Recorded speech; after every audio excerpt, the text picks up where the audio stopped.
Trust ಅಧ್ಯಕ್ಷ ಮತ್ತು ಗ್ರಾಮಸ್ಥರ ನಡುವೆ ಬಿಕ್ಕಟ್ಟು. ಬಸಪ್ಪನಿಗೆ ಆಗ್ತಾ ಇದೆ ಇಕ್ಕಟ್ಟು. ಯುವಕನ ಮೇಲೆ ಪುಡಿ ರೌಡಿಗಳ ಅಟ್ಟಹಾಸ. ಫೇಸ್ಬುಕ್ನಲ್ಲಿ ಲೈವ್ ಮಾಡಿ ಆವಾಜ್. ಚೆನ್ನೈ ಬೆಂಗಳೂರು ಎಕ್ಸ್‌ಪ್ರೆಸ್ ಹೈವೇ ಇನ್ಮುಂದೆ ಸಂಚಾರಕ್ಕೆ ಮುಕ್ತ. ಸರ್ಕಾರ ಮತ್ತೆ ಹಾಲಿನ ದರ ಏರಿಕೆ ಮಾಡುತ್ತಾ? ಮೆಟ್ರೋ ಬಾಯ್ಕಾಟ್ ಅಭಿಯಾನಕ್ಕೆ ಸಿದ್ಧತೆ. ಇದರ ಜೊತೆಗೆ ಮತ್ತಷ್ಟು ಸುದ್ದಿಗಳನ್ನು ನೋಡ್ತಾ ಹೋಗೋಣ ಕರ್ನಾಟಕ ಟಾಪ್ 20ಯಲ್ಲಿ.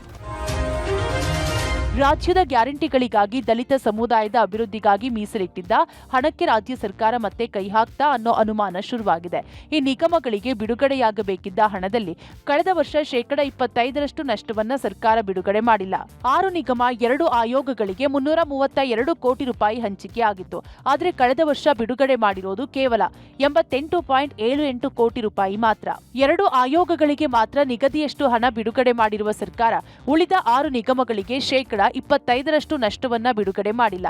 ಅನುದಾನ ಕೊರತೆ ಹಿನ್ನೆಲೆ ನಿಗಮ ಹಾಗೂ ಆಯೋಗಗಳ ಆರ್ಥಿಕ ಸಾಧನೆ ಕೇವಲ 25.68% ಮಾತ್ರ ಇದೆ.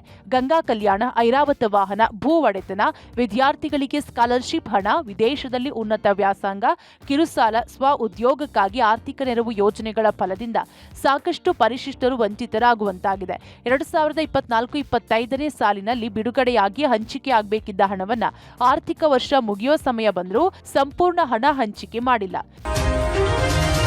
ಗ್ರೇಟರ್ ಬೆಂಗಳೂರು ಆಡಳಿತ ಮಸೂದೆಯ ಪರಿಶೀಲನಾ ವರದಿಯನ್ನು ವಿಧಾನಸಭೆ ಸ್ಪೀಕರ್ ಯುಟಿ ಖಾದರ್ ಅವರಿಗೆ ಅಧಿಕೃತವಾಗಿ ಸಲ್ಲಿಸಲಾಗಿದೆ. ಇದೇ ಬಜೆಟ್ ಅಧಿವೇಶನದಲ್ಲೇ ಮಸೂದೆ ಮಂಡಿಸುವ ಸಾಧ್ಯತೆ ಇದೆ. ಗ್ರೇಟರ್ ಬೆಂಗಳೂರು ಮಸೂದೆಗೆ ಸಂಬಂಧಪಟ್ಟಂತೆ ವರದಿಯನ್ನ ವಿಧಾನಸೌಧದಲ್ಲಿ ವಿಧಾನಸಭೆಯ ಜಂಟಿ ಪರಿಶೀಲನಾ ಸಮಿತಿಯ ಅಧ್ಯಕ್ಷ ರಿಜ್ವಾನ್ ಅರ್ಷದ್ ನೇತೃತ್ವದಲ್ಲಿ ಸ್ಪೀಕರ್ ಯುಟಿ ಖಾದರ್ ಅವರಿಗೆ ಸಲ್ಲಿಸಲಾಯಿತು. ಪರಿಶೀಲನಾ ಸಮಿತಿಯು ಈಗಾಗಲೇ ನಗರ ಶಾಸಕರ ಅಭಿಪ್ರಾಯಗಳನ್ನು ಸಂಗ್ರಹಿಸಿದೆ. ಇದಲ್ಲದೆ ಕಳೆದ ವಾರ ನಾಗರಿಕರಿಂದ ಸಲಹೆಗಳನ್ನು ಕೂಡ ಸಂಗ್ರಹಿಸಿದೆ. ಈ ಶಿಫಾರಸ್ನಲ್ಲಿ ಪ್ರಸ್ತುತ ಬಿಬಿಎಂಪಿ ವ್ಯಾಪ್ತಿಯನ್ನ ಮತ್ತಷ್ಟು ವಿಸ್ತರಣೆ ಮಾಡುವುದು ಸೇರಿದೆ ಅಂತ ಹೇಳಲಾಗ್ತಿದೆ. ಟೆಕ್ ಕಾರಿಡಾರ್ನ ಪ್ರಮುಖ ಕೇಂದ್ರವಾಗಿರುವ ಎಲೆಕ್ಟ್ರಾನಿಕ್ ಸಿಟಿ ಪ್ರದೇಶ, ಕುಂಬಳಗೂಡು ಪಟ್ಟಣ ಪುರಸಭೆ ಹಾಗೂ ಪಾಲಿಕೆಯ ಗಡಿಯ ಪಕ್ಕದಲ್ಲಿರುವ ಕೆಲವು ಭಾಗಗಳನ್ನು ಸೇರಿಸಲಾಗ್ತಾ ಇದೆ. ಬಿಬಿಎಂಪಿ ಚುನಾವಣೆಗಳು ಆಗಸ್ಟ್ ಒಳಗೆ ಆಗಬೇಕು. ಜೂನ್ 30ರ ಒಳಗೆ ವಾರ್ಡ್ಗಳ ಗಡಿಗಳನ್ನ ನಿರ್ಧಾರ ಮಾಡಬೇಕು ಅಂತ ವರದಿಯಲ್ಲಿ ಹೇಳಲಾಗಿದೆ. ಕೆಪಿಎಸ್ಸಿ ಪರೀಕ್ಷೆಯಲ್ಲಿ ಕನ್ನಡ ಅಭ್ಯರ್ಥಿಗಳಿಗೆ ಅನ್ಯಾಯವಾಗಿದೆ ಎಂದು ಆರೋಪಿಸಿ ಸರ್ಕಾರದ ವಿರುದ್ಧ ಕರ್ನಾಟಕ ರಕ್ಷಣಾ ವೇದಿಕೆ ಅಧ್ಯಕ್ಷ ನಾರಾಯಣಗೌಡ ಆಕ್ರೋಶ ಹೊರಹಾಕಿದ್ದಾರೆ. ಅಲ್ಲದೆ ಕೆಎಸ್ ಫಲಿತಾಂಶ ಪ್ರಕಟಣೆ ತಡೆ ಮರು ಪರೀಕ್ಷೆಗೆ ಆಗ್ರಹಿಸಿ ಕೆಪಿಎಸ್ಸಿ ಕಚೇರಿಗೆ ಮುತ್ತಿಗೆ ಹಾಕಲು ಕರವೇ ಕಾರ್ಯಕರ್ತರು ಯತ್ನಿಸಿದರು. ಕೆಪಿಎಸ್ಸಿಯಲ್ಲಿ ಆಗುತ್ತಿರೋ ಅನ್ಯಾಯದಿಂದ ಅಭ್ಯರ್ಥಿಗಳ ಬದುಕು ಅತಂತ್ರವಾಗಿದೆ. ಸರ್ಕಾರ ಈ ಬಗ್ಗೆ ಸೂಕ್ತ ಚಿಂತನೆ ನಡೆಸಬೇಕು ಎಂದು ಸರ್ಕಾರ ಹಾಗೂ ಕೆಪಿಎಸ್ಸಿ ವಿರುದ್ಧ ಧಿಕ್ಕಾರ ಕೂಗಿ ಆಕ್ರೋಶ ಹೊರಹಾಕಿದ್ರು.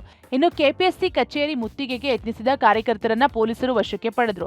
ಈ ವೇಳೆ ಕೆಲವರು ಬ್ಯಾರಿಕೇಡ್ ಹಾರಿ ಮತ್ತಷ್ಟು ಕಿಡಿಕಾರಿದ್ರು. ಇನ್ನು ಕೆಲ ಕಾರ್ಯಕರ್ತರು ಬಸ್ಸಿನ ಚಕ್ರದಡಿ ಮಲಗಿ ಆಕ್ರೋಶ ಹೊರಹಾಕಿದ್ರು. ಅತ್ತ ಮಹಿಳಾ ಪ್ರತಿಭಟನಾಕಾರರು ಕಚೇರಿಗೆ ನುಗ್ಗಲು ಯತ್ನಿಸಿದ ಪ್ರಸಂಗ ನಡೆಯಿತು. ಈ ವೇಳೆ ಅಲ್ಲೇ ಇದ್ದ ಪೊಲೀಸರು ಎಲ್ಲಾ ಪ್ರತಿಭಟನಾಕಾರರನ್ನ ವಶಕ್ಕೆ ಪಡೆದರು.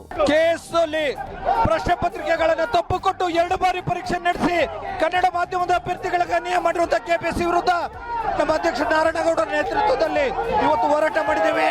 ಆದರೆ ಈ ಸರ್ಕಾರ ಬಂಧಿಸೋದ್ರ ಮೂಲಕ ಹೋರಾಟವನ್ನು ಹತ್ತಿಕ್ತಾ ಇದೆ. ಭಕ್ತರ ಸಂಕಷ್ಟ ದೂರ ಮಾಡುವ ಬಸಪ್ಪ ಬೀದಿಗೆ ಬಂದ ಸ್ಥಿತಿ ಎದುರಾಗಿದೆ. ಮಂಡ್ಯ ಜಿಲ್ಲೆಯ ಮದ್ದೂರು ತಾಲೂಕಿನ ದೊಡ್ಡರಸಿನಕೆರೆ ಗ್ರಾಮದ ಸಣ್ಣಕ್ಕಿರಾಯಸ್ವಾಮಿ ದೇವಸ್ಥಾನದಲ್ಲಿರೋ ಬಸಪ್ಪ ಬೀದಿಗೆ ಬಂದಿದೆ. ಸಣ್ಣಕ್ಕಿರಾಯಸ್ವಾಮಿ ದೇವಸ್ಥಾನದ ಈ ಬಸಪ್ಪ ಹಲವು ಪವಾಡಗಳನ್ನ ಮಾಡಿದೆ. ಸುತ್ತಮುತ್ತಲಿನ ಗ್ರಾಮಗಳಲ್ಲಿ ಯಾವುದಾದರೂ ಸಮಸ್ಯೆಗಳು ಆದ್ರೆ ಇದೇ ಬಸಪ್ಪನನ್ನ ಕರೆಸಲಾಗುತ್ತದೆ. ಬಸಪ್ಪ ಊರಿಗೆ ಹೋಗಿ ಅಲ್ಲಿನ ಸಮಸ್ಯೆಗಳಿಗೆ ಕ್ಷಣಾರ್ಧದಲ್ಲಿ ಪರಿಹಾರ ನೀಡುತ್ತದೆ.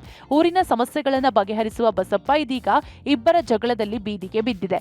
ಈ ದೇವಸ್ಥಾನದ ಟ್ರಸ್ಟ್ ಅಧ್ಯಕ್ಷ ಜಯಪ್ರಕಾಶ್ ಹಾಗೂ ಗ್ರಾಮಸ್ಥರ ನಡುವೆ ಬಸಪ್ಪನ ಮನೆಯ ವಿಚಾರಕ್ಕೆ ಜಗಳ ಬಂದಿದೆ. ಬಸಪ್ಪನ ಮನೆ ನಮ್ಮದು ಎಂದು ಟ್ರಸ್ಟ್ ಅಧ್ಯಕ್ಷ, ಇತ್ತ ಊರಿನ ಜನರು ಅದು ದೇವಸ್ಥಾನಕ್ಕೆ ಸೇರಿದ್ದು ಎಂದು ಹೇಳ್ತಾ ಇದ್ದಾರೆ. ಹೀಗಾಗಿ ಈ ಜಗಳದಲ್ಲಿ ಟ್ರಸ್ಟ್ ಅಧ್ಯಕ್ಷ ನಿನ್ನೆ ಬಸಪ್ಪನ ಮನೆಗೆ ಬೀಗ ಹಾಕಿದ್ದು, ಇದರಿಂದ ಬಸಪ್ಪ ಬೀದಿಗೆ ಬಿದ್ದಿದೆ. ದಕ್ಷಿಣ ಭಾರತದ ಅತಿ ದೊಡ್ಡ ಎಕ್ಸ್‌ಪ್ರೆಸ್ ವೇನಲ್ಲಿ ಒಂದಾಗಿರುವ ಚೆನ್ನೈ ಬೆಂಗಳೂರು ಎಕ್ಸ್‌ಪ್ರೆಸ್ ವೇ ಕರ್ನಾಟಕ ಭಾಗದಲ್ಲಿ ಸಂಚಾರಕ್ಕೆ ಮುಕ್ತವಾಗಿದೆ. ಕರ್ನಾಟಕ ಭಾಗ ಮಾರ್ಗದ ಕೆಲಸಗಳು ಸಂಪೂರ್ಣ ಹಿನ್ನೆಲೆ ಸಂಚಾರ ಮುಕ್ತಗೊಳಿಸಲಾಗಿದೆ. ತಾತ್ಕಾಲಿಕವಾಗಿ ಟೋಲ್ ಇಲ್ಲದೆ ಸಂಚಾರಕ್ಕೆ ಅವಕಾಶ ಕಲ್ಪಿಸಲಾಗಿದೆ. ಮಾರ್ಗಸೂಚಿ ಫಲಕಗಳು, ನಾಮಫಲಕಗಳು, ಡಿಜಿಟಲ್ ಫಲಕಗಳು ಸೇರಿದಂತೆ ರಾಜ್ಯದ ನಾನಾ ಭಾಗದ 71 ಕಿಲೋಮೀಟರ್ನ ಸಂಪೂರ್ಣ ಕಾರ್ಯ ಮುಕ್ತಾಯಗೊಂಡ ಹಿನ್ನೆಲೆ ಸಂಚಾರ ಮುಕ್ತಗೊಳಿಸಲಾಗಿದೆ. ಹೊಸಕೋಟೆಯ ಇಂಟರ್ ಚೇಂಜ್ನಿಂದ ಚೆನ್ನೈವರೆಗೆ 280 ಕಿಲೋಮೀಟರ್ ಉದ್ದದ ಎಕ್ಸ್‌ಪ್ರೆಸ್ ವೇ ಇದಾಗಿದೆ. ಸದ್ಯ ಹೊಸಕೋಟೆ ಸ್ಯಾಟಲೈಟ್ ರಿಂಗ್ ರಸ್ತೆಯಿಂದ ಆಂಧ್ರ ಗಡಿ ಸುಂದರಪಾಳ್ಯದವರೆಗಿನ ರಸ್ತೆ ಸಂಚಾರಕ್ಕೆ ರೆಡಿಯಾಗಿದೆ. ಆಂಧ್ರಪ್ರದೇಶ, ತಮಿಳುನಾಡು ಭಾಗದಲ್ಲಿ ಕಾಮಗಾರಿ ಮುಂದುವರೆದಿದೆ. ಈ ವರ್ಷಾಂತ್ಯಕ್ಕೆ ಸಂಪೂರ್ಣ ಮಾರ್ಗ ಸಂಚಾರ ಮುಕ್ತಗೊಳ್ಳುವ ಸಾಧ್ಯತೆ ಇದೆ. ಸಂಪೂರ್ಣ ಕಾಮಗಾರಿ ಮುಕ್ತಾಯಗೊಂಡು ಅಧಿಕೃತ ಉದ್ಘಾಟನೆ ಬಳಿಕ ಟೋಲ್ ಸಂಗ್ರಹ ಆರಂಭಿಸಲಾಗುವುದು ಎಂದು ರಾಷ್ಟ್ರೀಯ ಹೆದ್ದಾರಿ ಪ್ರಾಧಿಕಾರ ಪ್ರಾದೇಶಿಕ ಅಧಿಕಾರಿ ತಿಳಿಸಿದ್ದಾರೆ. ನಿದ್ರೆ ಮಂಪರಿನಲ್ಲಿ ವಾಹನವನ್ನು ಚಲಾಯಿಸಿ ಕಾರು ಪಲ್ಟಿಯಾದ ಘಟನೆ ಬೆಂಗಳೂರು ಗ್ರಾಮಾಂತರದ ದೊಡ್ಡಬಳ್ಳಾಪುರದ ಕತ್ತಿಹೊಸಳ್ಳಿ ಬಳಿ ನಡೆದಿದೆ. ಗಂಭೀರವಾಗಿ ಗಾಯವಾಗಿದ್ದ ಮೂವರಲ್ಲಿ ಓರ್ವ ಸಾವನ್ನಪ್ಪಿದ್ದು ಇನ್ನಿಬ್ಬರಿಗೆ ಸಣ್ಣಪುಟ್ಟ ಗಾಯವಾಗಿದೆ. ಮೊಹಮ್ಮದ್ ಯೂನಿಸ್ ಮೃತ ಯುವಕ ಅಂತ ಗುರುತಿಸಲಾಗಿದೆ. ಮುಂಜಾನೆ ಸುಮಾರು 5 ಗಂಟೆಯ ವೇಳೆ ಈ ಆಕ್ಸಿಡೆಂಟ್ ಆಗಿದೆ. ಸ್ನೇಹಿತನ ಮದುವೆಗೆ ಅಂಥೇಳಿ ದೇವನಹಳ್ಳಿಯ ವಿಜಯಪುರದಿಂದ ಧಾರವಾಡಕ್ಕೆ ತೆರಳಿದ್ರು. ಮದುವೆ ಮುಗಿಸಿ ವಾಪಸ್ ಆಗ್ತಿದ್ದಾಗ ಕಾರು ಪಲ್ಟಿಯಾಗಿ ಅವಘಡ ಸಂಭವಿಸಿದೆ. ಗಂಭೀರವಾಗಿ ಗಾಯಗೊಂಡಿರುವಂತಹ ಕಿಶೋರ್, ಯತೀಶ್ಗೆ ಆಸ್ಪತ್ರೆಯಲ್ಲಿ ಟ್ರೀಟ್ಮೆಂಟ್ ಮುಂದುವರಿಸಲಾಗಿದೆ. ಚೇತನ್ ಹಾಗೂ ವಿಶಾಲ್ ಪ್ರಾಣಾಪಾಯದಿಂದ ಪಾರಾಗಿದ್ದಾರೆ. ಇನ್ನು ಉತ್ತರ ಪ್ರದೇಶದಲ್ಲಿ ಭೀಕರ ರಸ್ತೆ ಅಪಘಾತಕ್ಕೆ ಬೀದರ್ನ 6 ಜನ ಸಾವನ್ನಪ್ಪಿದ ಪ್ರಕರಣಕ್ಕೆ ಸಂಬಂಧಪಟ್ಟಂತೆ ಬೀದರ್ಗೆ ಮೃತದೇಹ ತಲುಪಿದೆ. ಸ್ವಗ್ರಾಮದಲ್ಲಿ ಅಂತಿಮ ದರ್ಶನ ಪಡೆದ ಕುಟುಂಬಸ್ಥರ ಆಕ್ರಂದನ ಮುಗಿಲು ಮುಟ್ಟಿದೆ. ಬೀದರ್ನ ಗುಂಪಾ ರಸ್ತೆಯಲ್ಲಿರುವಂತಹ ಚಿತಾಗಾರದಲ್ಲಿ ಅಂತ್ಯಕ್ರಿಯೆ ನೆರವೇರಿದೆ. ದರ ಏರಿಕೆಯಿಂದ ಜನ ಕಂಗೆಟ್ಟಿರುವ ನಡುವೆ ಈಗ ಹಾಲಿನ ದರ ಏರಿಕೆ ವಿಚಾರ ಮತ್ತೆ ಮುನ್ನೆಲೆಗೆ ಬಂದಿದೆ. ಕಳೆದ ಕೆಲ ದಿನಗಳಿಂದ ಸೈಲೆಂಟ್ ಆಗಿದ್ದ ಹಾಲಿನ ದರ ಚರ್ಚೆ ಮತ್ತೆ ಶುರುವಾಗಿದೆ. ಕಳೆದ ವರ್ಷಾಂತ್ಯದಲ್ಲೇ ಹಾಲಿನ ದರ ಏರಿಕೆಗೆ ಕೆಎಂಎಫ್ ಸರ್ಕಾರಕ್ಕೆ ಮನವಿ ಸಲ್ಲಿಸಿತ್ತು. ಆದರೆ ಸರ್ಕಾರ ಸಂಕ್ರಾಂತಿ ಬಳಿಕ ಈ ಸಂಬಂಧ ನಿರ್ಧಾರ ಮಾಡೋದಾಗಿ ಹೇಳಿತ್ತು. ಆದರೆ ಸಂಕ್ರಾಂತಿ ಮುಗಿದ ಬಳಿಕವೂ ಈ ಸಂಬಂಧ ಯಾವುದೇ ಸಭೆಗೆ ಸರ್ಕಾರ ಮುಂದಾಗಿಲ್ಲ.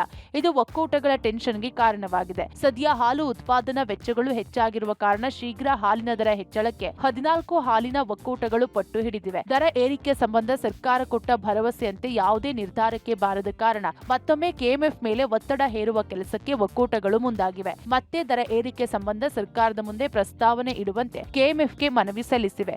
5 ರೂಪಾಯಿ ಹೆಚ್ಚಳ ಸಂಬಂಧ ಸರ್ಕಾರದ ಗಮನಕ್ಕೆ ತರುವಂತೆ 14 ಒಕ್ಕೂಟಗಳು ಮನವಿ ಮಾಡುವ ಮೂಲಕ ಕೆಎಂಎಫ್ ಮೇಲೆ ಒತ್ತಡ ಹೇರಲು ಮುಂದಾಗಿವೆ. ಮಾರ್ಚ್ ಅಂತ್ಯದ ಬಳಿಕ ಹಾಲಿನ ದರ ಏರಿಕೆ ನಿರ್ಧಾರ ಆಗೋ ಸಾಧ್ಯತೆ ಇದೆ.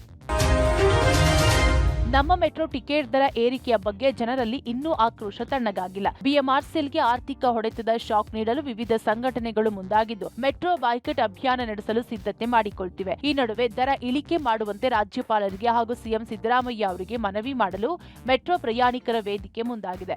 ಮೆಟ್ರೋ ಬಾಯ್ಕಾಟ್ ಅಭಿಯಾನದಲ್ಲಿ ಭಾಗಿಯಾಗುವಂತೆ ಕೋರಿ ಮೆಟ್ರೋ ಪ್ರಯಾಣಿಕರ ವೇದಿಕೆ, ಸೇವ್ ಬೆಂಗಳೂರು ಸಮಿತಿ ಸೇರಿ ಹಲವು ಸಂಘಟನೆಗಳು ಜನರ ಸಹಿ ಸಂಗ್ರಹ ಮಾಡಲಿವೆ. ಪ್ರತಿನಿತ್ಯ ಮೆಟ್ರೋ ಬಳಸುವ ಐಟಿ ಉದ್ಯೋಗಿಗಳು ಸಾಮಾನ್ಯರಿಗೆ ಮೆಟ್ರೋ ಬಳಸದಂತೆ ಮನವಿ ಮಾಡಲಿದ್ದಾರೆ. 1 ವಾರದ ತನಕ ಮೆಟ್ರೋ ಬಳಸದೆ ನಿಗಮಕ್ಕೆ ಆರ್ಥಿಕ ಹೊಡೆತ ನೀಡಲು ಬಾಯ್ಕಾಟ್ ಅಭಿಯಾನಕ್ಕೆ ಬೆಂಬಲಿಸುವಂತೆ ಮನವಿ ಮಾಡಲಿದ್ದಾರೆ. ಮೆಟ್ರೋ ಒಳಗೆ ಹೊರಗೆ ಬಾಯ್ಕಾಟ್ ಮೆಟ್ರೋ ಬೋರ್ಡ್ಗಳನ್ನು ಹಿಡಿದು ದರ ಏರಿಕೆಯನ್ನ ಖಂಡಿಸಲು ನಿರ್ಧರಿಸಲಾಗಿದೆ. ಮೆಟ್ರೋ ಬಾಯ್ಕಾಟ್ ದಿನಾಂಕ ಘೋಷಣೆ ಈ ವಾರಾಂತ್ಯದಲ್ಲಿ ಮಾಡಲಿದ್ದಾರೆ. ಮೆಟ್ರೋ ಬಳಸುವ ಕನಿಷ್ಠ 2 ಲಕ್ಷ ಪ್ರಯಾಣಿಕರನ್ನ 1 ವಾರದ ತನಕ ಮೆಟ್ರೋ ಬಳಸದಂತೆ ಮನವಿ ಮಾಡಲಿದ್ದಾರೆ. ಪಾಗಲ್ ಪ್ರೇಮಿಯಿಂದ ಪ್ರೇಯಸಿಯ ವಾಹನಗಳಿಗೆ ಬೆಂಕಿ ಇಟ್ಟ ಪ್ರಕರಣಕ್ಕೆ ಸಂಬಂಧಪಟ್ಟಂತೆ ಪಾಗಲ್ ಪ್ರೇಮಿ ರಾಹುಲ್ ಕೃತ್ಯ ಬಯಲಾಗಿದೆ. ಪ್ರೇಯಸಿ ಸಾಕು ತಂದೆ ಲಕ್ಷ್ಮೀನಾರಾಯಣ್ಗೆ ಪಾಗಲ್ ಪ್ರೇಮಿ ರಾಹುಲ್ ಚಾಕುವಿನಿಂದ ಇರಿದಿದ್ದಾನೆ. ಪ್ರೇಯಸಿಯನ್ನು ಹುಡುಕಿ ಮನೆಗೆ ಹೋಗಿ ಆರೋಪಿ ರಾಹುಲ್ ಗಲಾಟೆ ಮಾಡಿದ. ಈ ವೇಳೆ ಅಲ್ಲೇ ಇದ್ದಂತಹ ಪ್ರೇಯಸಿ ಸಾಕು ತಂದೆ ಗಲಾಟೆಗೆ ವಿರೋಧಿಸಿದ್ರು. ಇದ್ದಕ್ಕಿದ್ದಂತೆ ತನ್ನ ಕೈಲಿದ್ದಂತಹ ಚಾಕುವಿನಿಂದ ಲಕ್ಷ್ಮೀನಾರಾಯಣ್ಗೆ ಇರಿದಿದ್ದಾನೆ. ಸದ್ಯ ಆರೋಪಿಯ ವಿರುದ್ಧ ಗಿರಿನಗರ ಠಾಣೆಯಲ್ಲಿ ಕೊಲೆ ಯತ್ನ ಪ್ರಕರಣ ದಾಖಲಾಗಿದೆ. ಆರೋಪಿಯ ಪತ್ತೆಗೆ ಪೊಲೀಸರು ಬಲೆ ಬೀಸಿದ್ದಾರೆ.